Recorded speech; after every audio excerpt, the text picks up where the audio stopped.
You know the old saying, when life gives you lemons, you make lemonade. So try to make the best of a bad situation. I had two bad locomotives, and between the two locomotives, I'm going to try to build one good DCC with sound locomotive. And I left off the last video mounting the Walther's GP20 motor in the Atlas GP40 frame. So I'm going to pick up from there.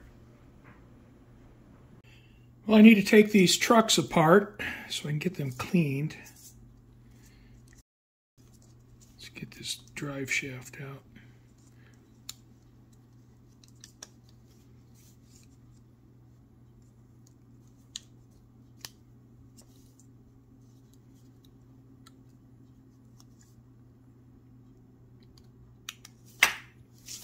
Get the cover off.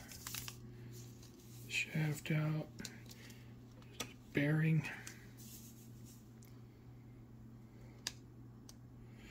And there's a little, probably a little fiber washer right here. All right, what I'm going to do is I'm going to take this bottom cover off. There's tabs. There's a tab here, here, here, and here for removing that cover.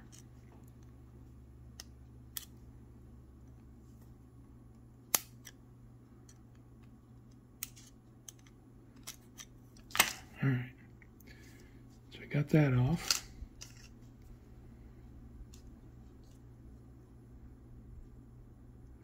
All right, so that has to be taken off before the sides to the truck can be removed. I gotta be a little bit careful here. This thing just doesn't fly apart on me.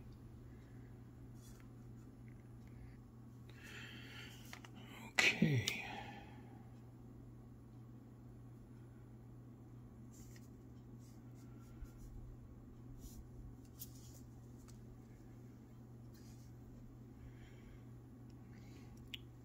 Here's the electrical pickup.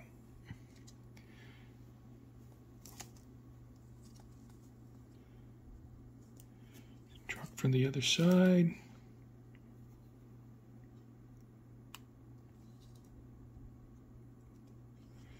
And there it is for that side. All right, so those have to be cleaned as well. And now the wheels just fall out.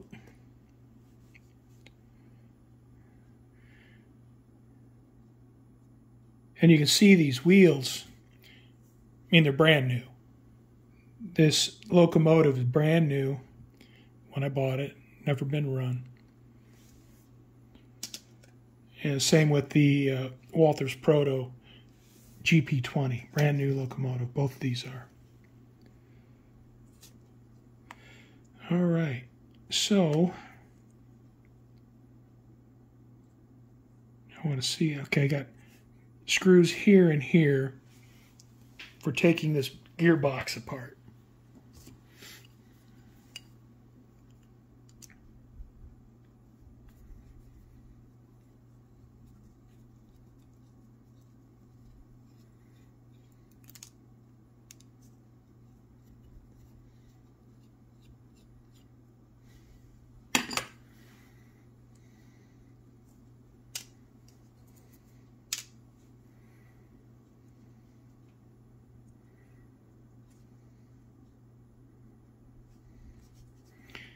And I want to keep this, I want to keep the gears in place. All right. Okay, so I'm going to set this into my little tin here with the gears in place. Although this is really not bad at all. A little bit of oil here, but it's not bad at all. But I'll clean everything before I put it back together. So I'm just going to set that in there like that.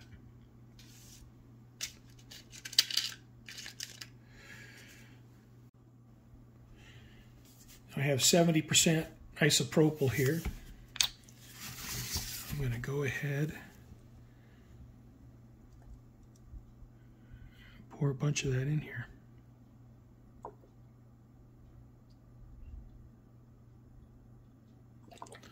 All right, so I'm going to let that soak for a little bit, and then I'll take an old toothbrush and scrub everything and then set it aside. I'll take this old toothbrush and this rubbing alcohol, and I'm going to get everything really clean.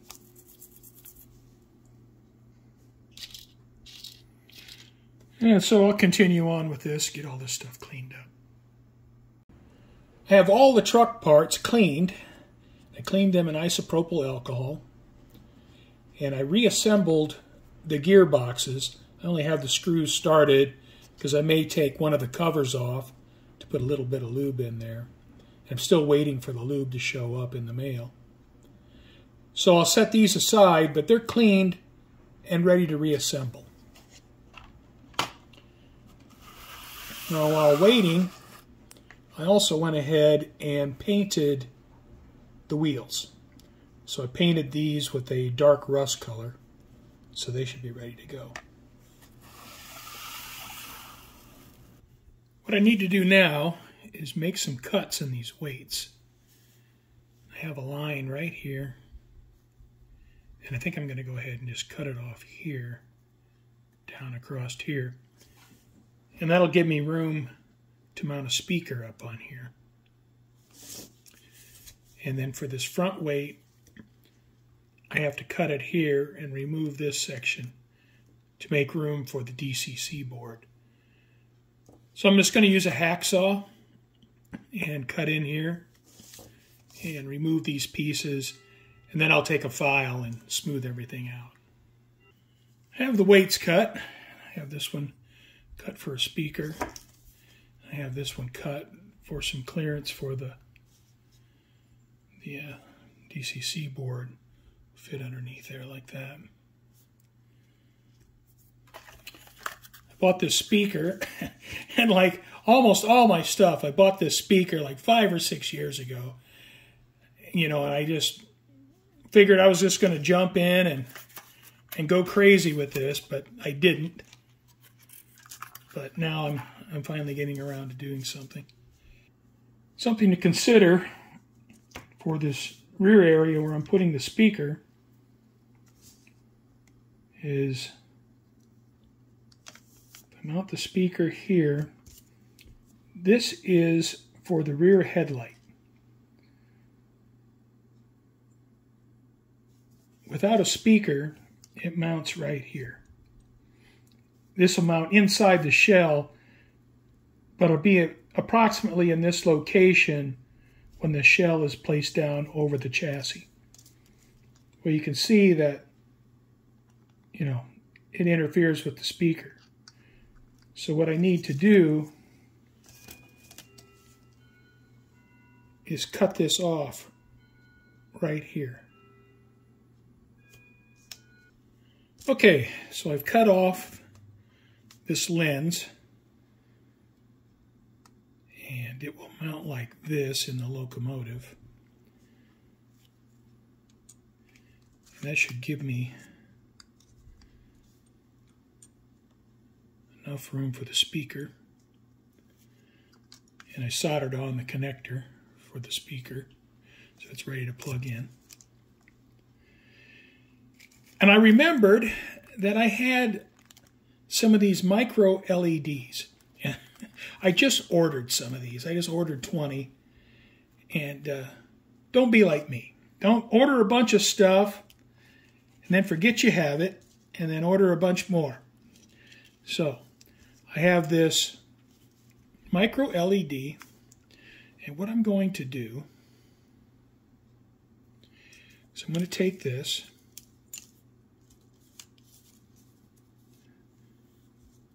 and I'm going to mount it right up on top here. So the light will shine down into the plastic. And the rest of this, I'm going to paint it black. What I've done is I've taken one of those micro LEDs and I used some CA and I glued it to this lens. And I've also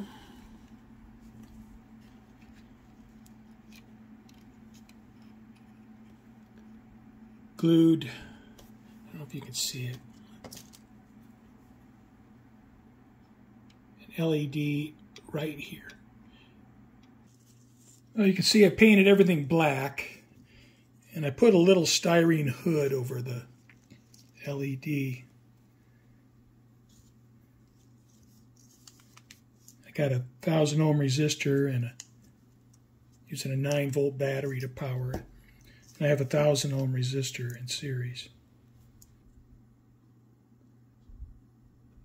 There we go. All right. So there are my lights. All right. Well, let's see if the headlight works.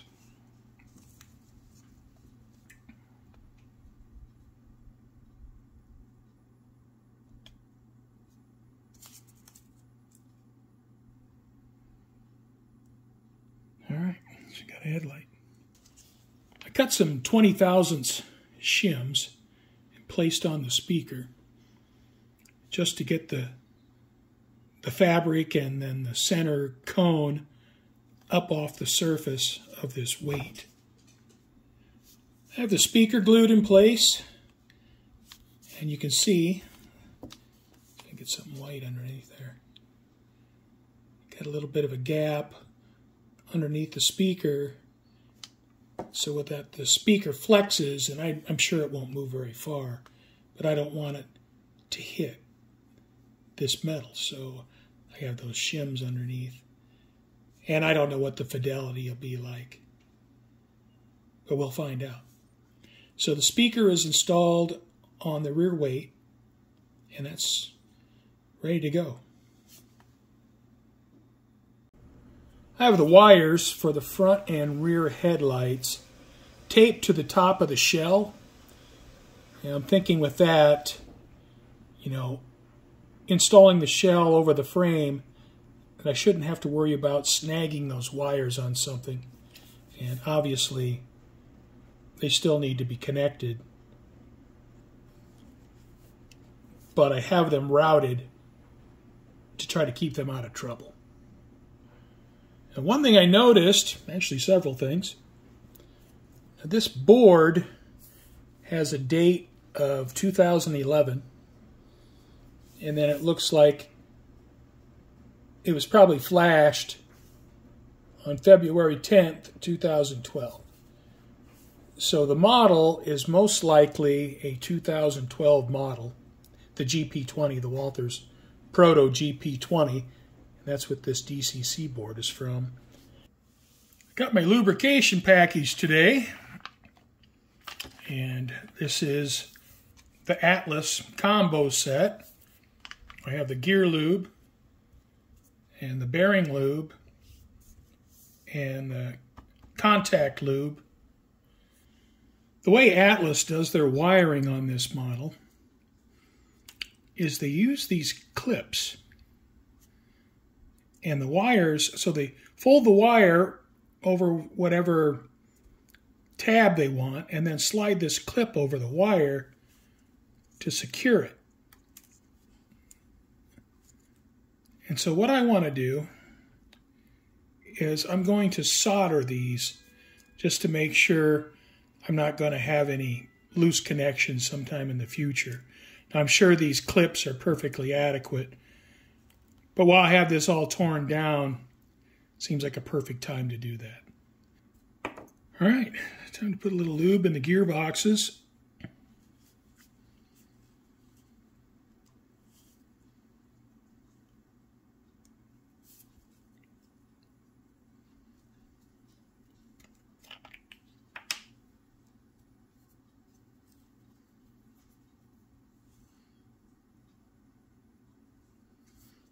It doesn't take much.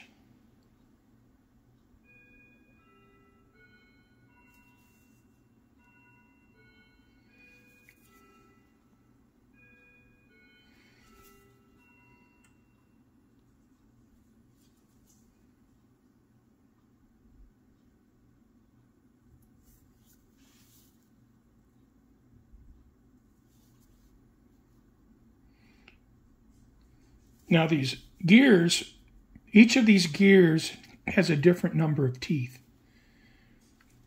And so when these gears rotate, they're never going to be in the same position. The same two teeth won't be meshing up. It'll change each revolution. And so that'll spread that lube around.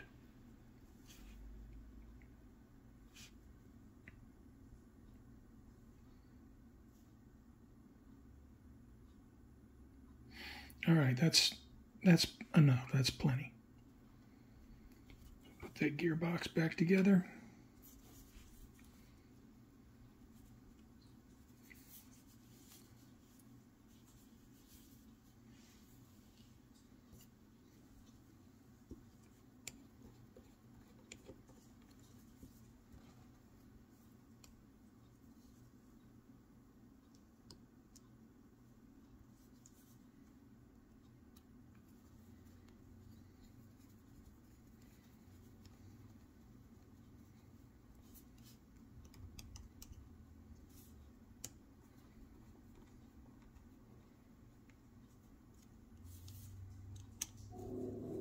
All right, so that won't need to come apart again. Man, that just moves super freely. I mean, there's like no resistance. Very nice. All right, on to the next step. That will be getting these trucks assembled. Set the wheels in place. And then attach these electrical pickups.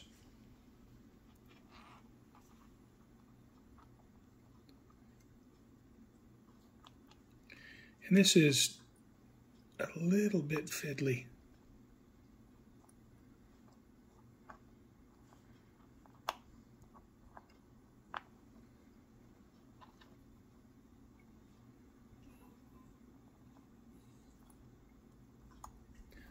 Okay, so have these on, and now what I need to do is put a drop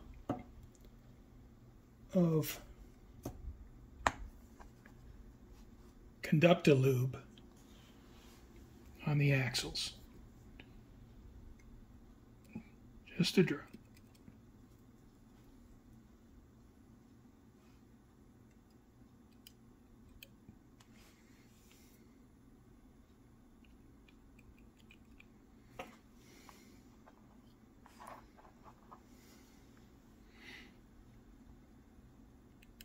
Okay. You know, this doesn't seem like a lot of lubricant, but I have to rebuild a whole lot of trucks to use that up. All right, next step. Get the outer truck parts installed.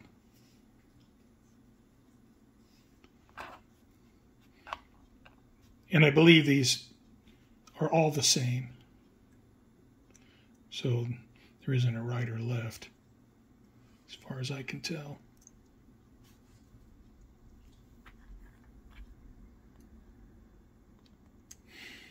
Okay. And the last is this piece here, and this ties everything together.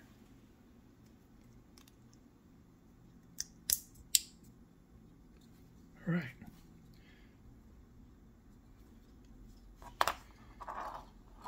And it rolls beautifully. Now I'm going to apply just the barest amount of gear lube on these universal joints.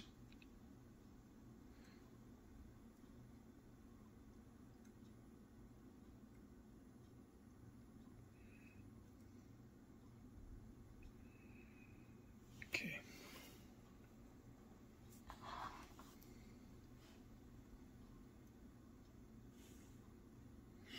These just snap in place. Okay. It's installed.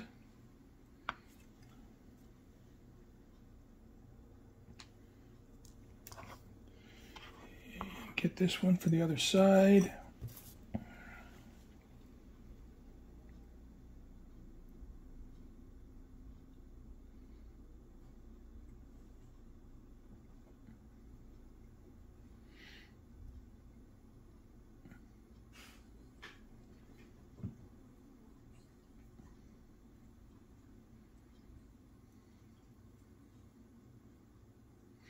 All right. And you can see I just have a very small amount of lube on that universal joint.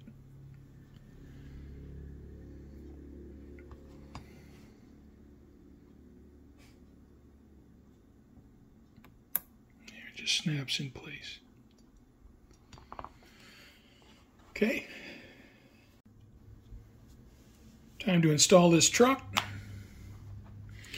First thing I want to do, take just a little bit of lube inside this drive shaft sleeve. Not a lot, just a little bit.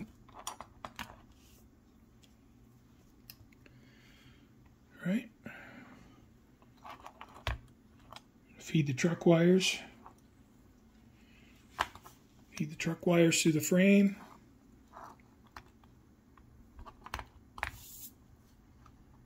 Find that pin, there we go. I want to spread these apart so they don't interfere with installing the drive shaft. Okay, with the drive shaft, I need to apply some bearing lube. Now this is non-conductive bearing lube, so this doesn't make any electrical contact. So I'm going to put a drop right here. Just takes a drop.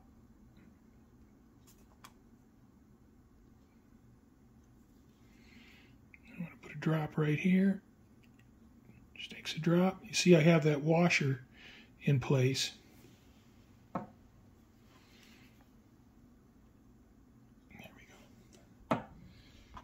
Yeah, put the bearing back together. All right. Slippery. Now, install the drive shaft. There we go. And install the worm gear in the truck.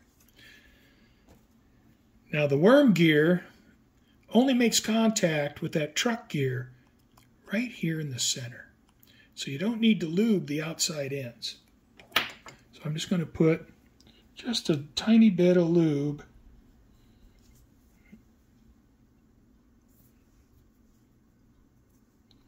right here in the middle. That's plenty.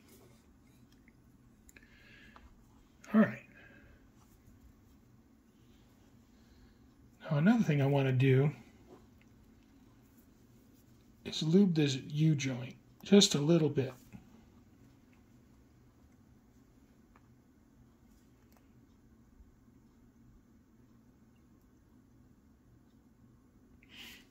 Okay. Looks good.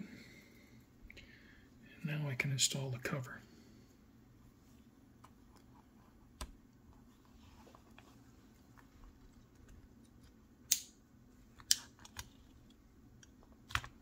All right, so the truck is installed. Getting closer to testing this thing out. I've gotten to where I need to start thinking about the wiring a little bit. I want to route the wiring so it doesn't give me any trouble.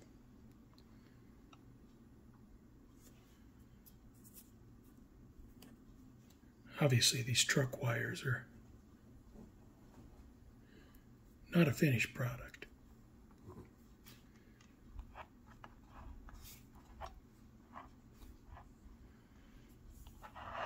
I'm going to get them routed neatly, and then a little bit down the line here I can trim them for length.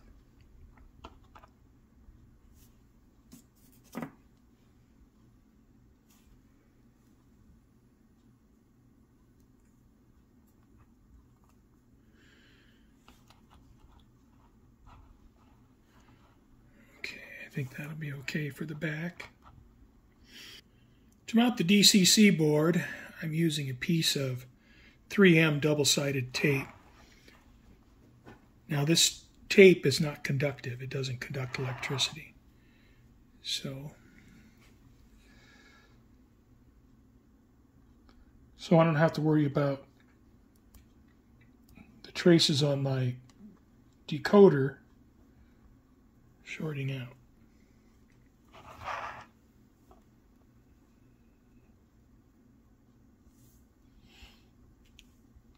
All right, that looks pretty good.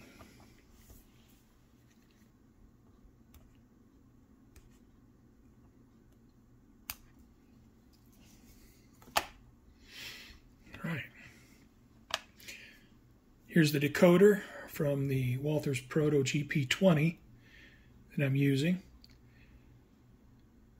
And this is a turbocharged prime mover, although the diesel engine is different between the GP20 and the GP40, but realistically I'm not going to know the difference, so it's going to be just fine.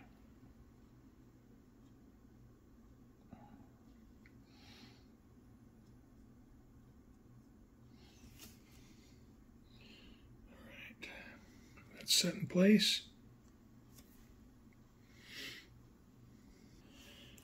I have this wiring cut to length.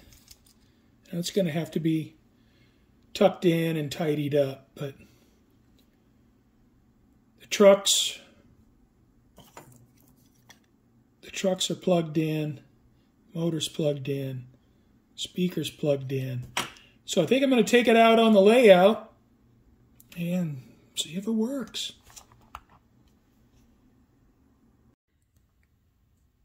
Okay, the moment of truth.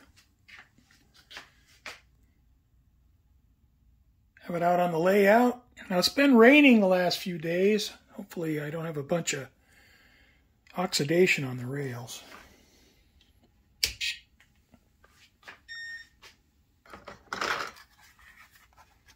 Yeah, let's see, power. Yes.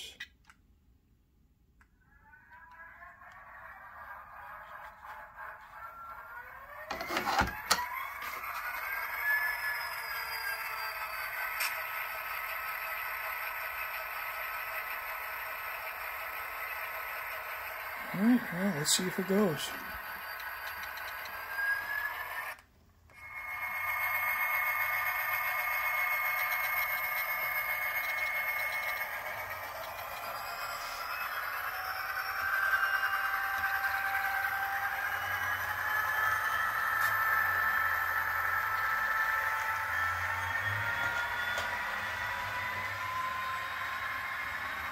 I got the throttle set to 50.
All right, one lap in the books. I think what I'll do is just let it run for an hour. The motor's brand new. Everything's brand new. So I'm going to let it run for a while. I think every 15 minutes I'll come out and change the speed setting. I'll run it for 15 minutes at 50. And then I'll turn it down a little bit 15 minutes later at throttle setting 10, the model's still cruising along, so it hasn't found a bad spot in the track. And it is almost silent.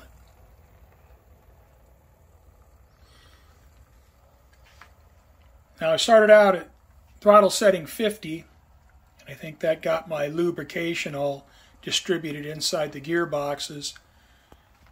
Then I went to throttle setting 35 for 15 minutes, throttle setting 20 for 15 minutes, and now throttle setting 10 for 15 minutes. And that's just to give the electric motor different speeds to run in, try to run the motor in. I'm very pleased with it. Super quiet. Even at throttle setting 99, the locomotive is very quiet. It's moving along.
Well, I'm very pleased.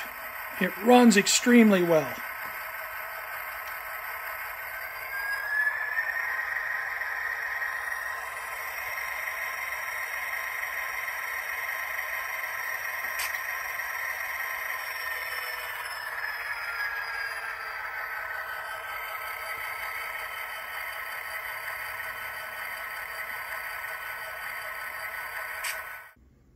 That'll finish things up for this video.